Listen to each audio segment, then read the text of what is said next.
Good morning, welcome back to my channel where I love two things, Jesus, my Lord and Savior, and food. Today I'm going to show you how to do a simple brownie mix in a jar. I started my food journey about 3 years ago where I really started to pay attention more to labels on food items and paying attention to what actually went into our food. And one of the biggest things I just loved having in my house was brownie mix. And it was just so convenient when friends were stopping by, or I needed something quick to make, or we just had a craving for something sweet. We could just pop it all right in a bowl, mix it up, and bake it really quick. We didn't have to get anything messy in the kitchen.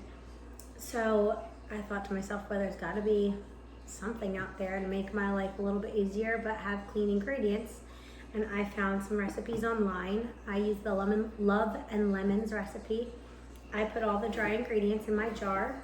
And I have the little label here, you can see, where it just shows you what you have to add to it once you open up the jar. And so it's just as easy as box mix. You just have to put in a few minutes of work and you just have an easy, convenient item. I have a couple other jars in my pantry already. And as I use the jars, as we make brownies, I just refill it as I go. That way I always have 2 or 3 jars going in there. So, all right, let's get going. So first we're gonna do 1.5 cups of sugar. And I love that it's in a jar because it also looks really pretty once it's done because you have all the layers of ingredients. So it does make a really good gift to give for birthdays, or I've done Christmas before and everybody loved it. So 1.5 cups white granulated sugar. You just pour it in. And you'll be able to see the layers as we go. It's really cool. Okay, so sugar, 3/4 cup flour.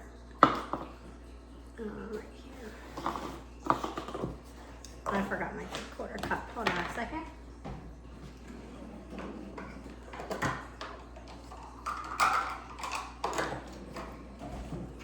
All right.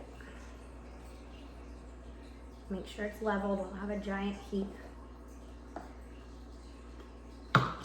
And the funnel, if you have a funnel, definitely use it for this because especially with the flour, the powder goes everywhere. And it just makes your life a whole lot easier. Okay, 2/3 cocoa powder.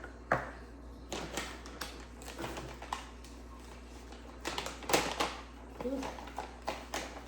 This stuff gets everywhere too. I don't know if you can see it.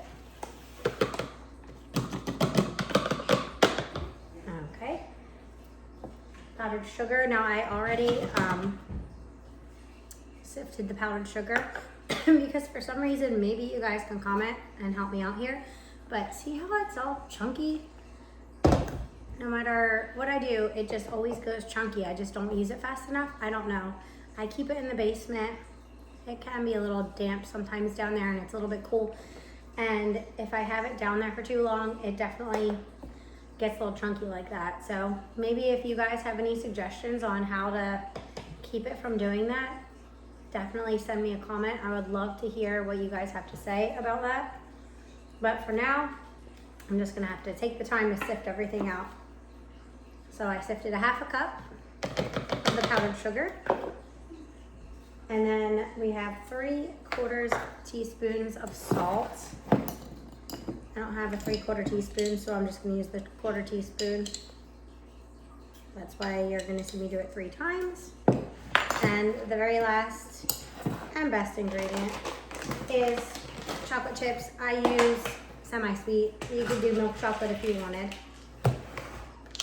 or sugar-free, or whatever you care for. And that is it. Here's my lid over here. Get yourself a cute little tag or a label, and there you go. You got yourself brownies in a jar. You just dump it into the bowl. What do we do here? 2 tablespoons water, 1/2 cup avocado oil, 1/2 teaspoon of vanilla, and 2 eggs.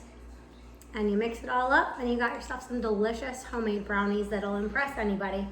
All right, thanks so much for joining me. See you again next time. Bye.